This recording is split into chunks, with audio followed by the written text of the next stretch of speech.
going on, guys? Welcome back to the channel. I got some notes here, some early notes on the college football playoff. Some really good things to bring up initially. Now we have some time to figure things out as these games are going to be played. What, New Year's Day is it? Is that it? Is it New Year's Day? Let me double check. Let me just triple check.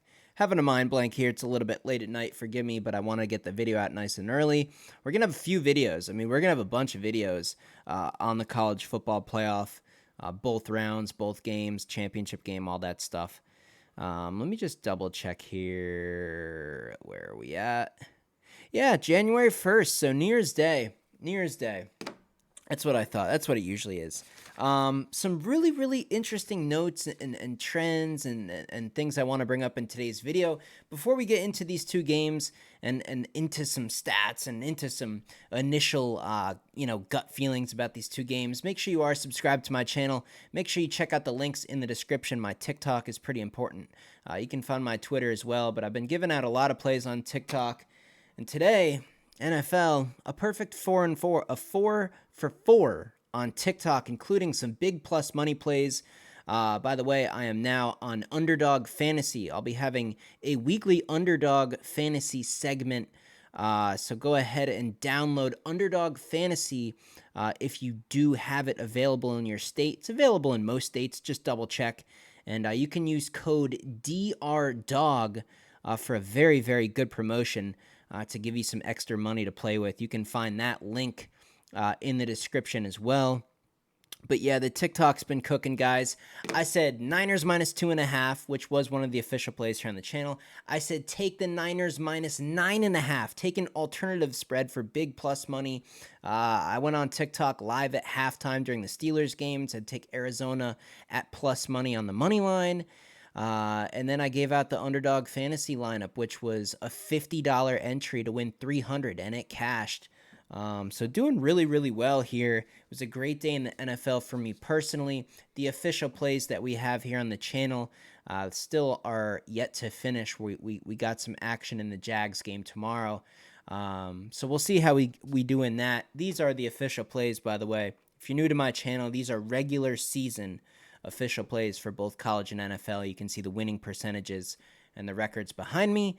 And an exciting new announcement, if you are interested in a higher level of my picks, my personal picks. Now, I come on here every week. I give you guys plays. I come on here. It's not going to stop. College football, NBA, maybe NHL playoffs. It's not going to stop. These videos are going to continue. They're going to get more in depth. I'm going to go even harder to get you guys more winners.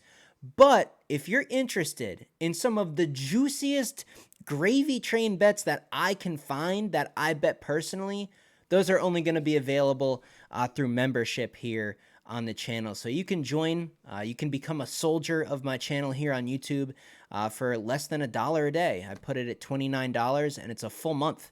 It's a full month. I'm going to have basically members only videos here on YouTube that go through literally my personal bets. I bet a lot of the stuff I give out here on the YouTube channel, but not everything. And man, I find some really big hits that I just secretly, quietly bet on my own. And those bets are now available to you guys. So consider that. It supports the channel at the same time. And like I said, $29. It's $1 a day. $1 a day. You get all access for an entire month covering all sports. I'll have basically videos out through the membership that are only being able to be viewed through being a member here on the channel. And those will have literally everything I bet. Like it'll just be a video of me saying like, all right, guys, here's my FanDuel account. This is what I sent this week. And winning percentages and all that will be provided. So, hey, just something to consider. You don't have to. Always appreciate you guys just swinging by and dropping comments and having a conversation and dropping a like on the video for free. So, with that being said, let's get into these two games here. Michigan is only allowing 9.5 points per game, guys. But what do we make of their schedule? And I got to go back to the beginning. I got it in my head pretty good, their recent games, maybe their last 6. But what was the beginning of their schedule like? And some of these numbers are skewed because they play teams like Iowa who can't score. So it's like, man, Even Penn State only scored 15. Purdue only scored 13. But like a Michigan, 0. Indiana, 7. A Minnesota team, 10. A terrible Nebraska team. A terrible Rutgers team, 7 apiece. Bowling Green, 6 points. UNLV, 7 points. Eastern Carolina, 3 points. You see what I'm saying? So it's like, wow.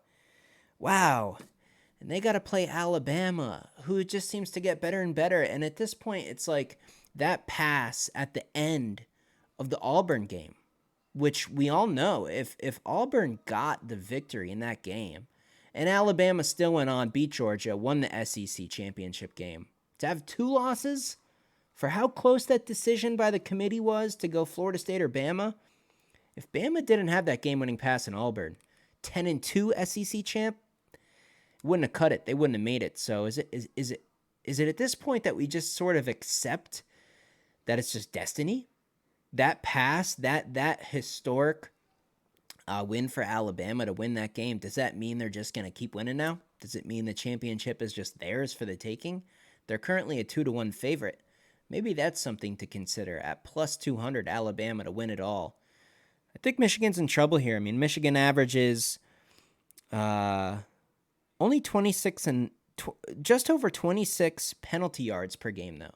Now, I want to bring this up because at times, despite Nick Saban and his unbelievable presence in the college football industry, Alabama sometimes is undisciplined. Like, their players do some really rock-headed stuff sometimes. It's like, really? That dude, a starter under Nick Saban just made that play?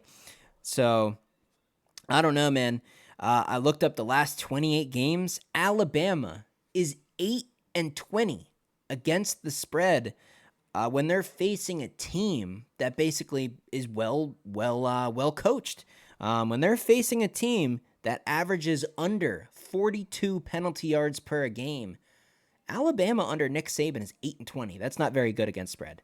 And with a spread of a point and a half, we're basically just talking about who wins or loses this game here. But Milroe averaging over 10 yards per pass. The kicker for Alabama, if we're going to get into special teams, they have a very good kicker, very experienced kicker. You never know, and that's a big issue. So it's good for Alabama that, they have a reliable field goal unit in case that is the game-deciding play, right? So a couple of things here. I don't know. We gotta think about this one. In terms of raw momentum, I mean, it's hard not to go with Alabama here. I think a lot of you guys probably saw the video that went viral online, or at least decently viral. Basically, it was a live feed of the Michigan players, staff members, everyone gathered together to see who the 4th team in the playoff would be. And when Alabama popped up instead of Florida State, man, it was like, you could just tell Michigan was like, damn. We wanted our free pass. Like, they wanted Florida State. They wanted just a yellow brick road to the championship game. But at this point, I mean, what does it feel like? It feels like a Texas-Alabama rematch is in the makings, but we got 4 weeks to keep digging and do some research. Alabama's an underdog right now, a very slight underdog.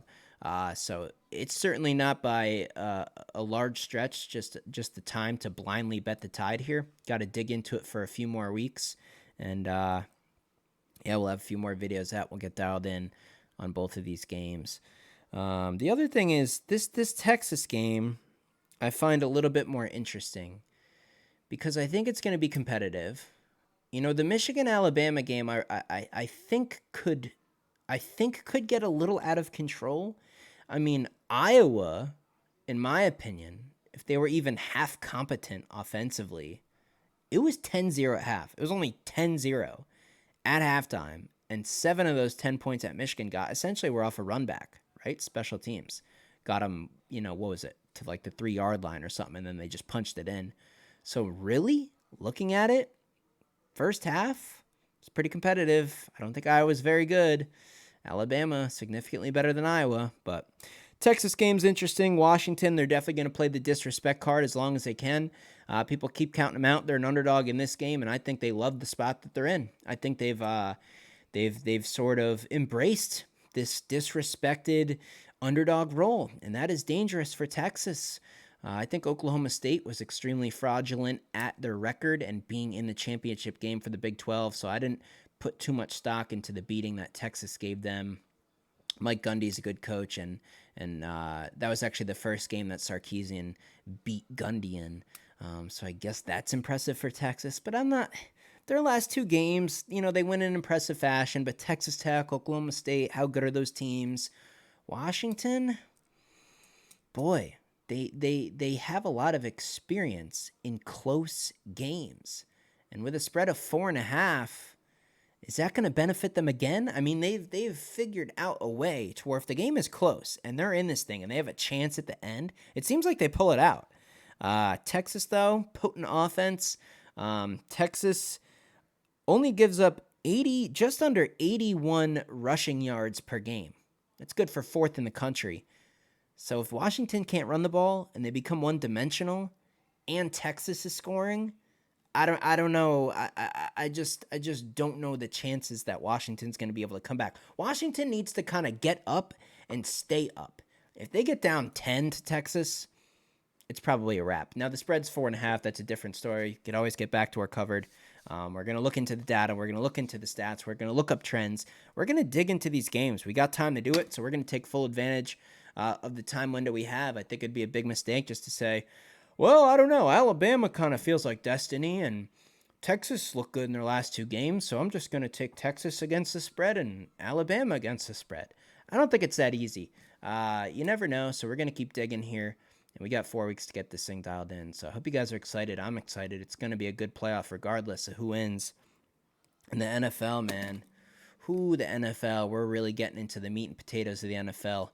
I think there's going to be some big opportunities coming, some huge opportunities coming, where we get a nice situational spot between teams where their season's over and maybe they're tanking, they're going for draft picks, injured quarterbacks, certain coaching staff, being fired or let go, versus teams that really need a win or they're at home. Basically, we're looking for those stars to align in those situational spots with the NFL from here on out, to where we get a nice a matchup of things that are going wrong here and things that are going right here.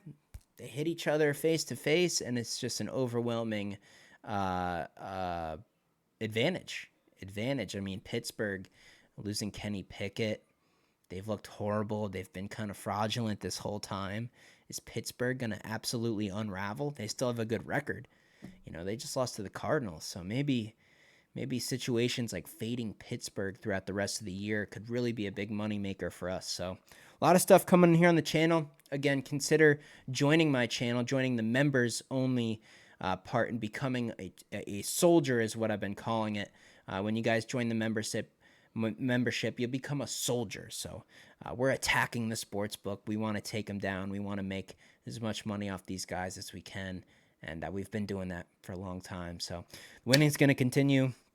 College basketball, I've been actually quietly betting.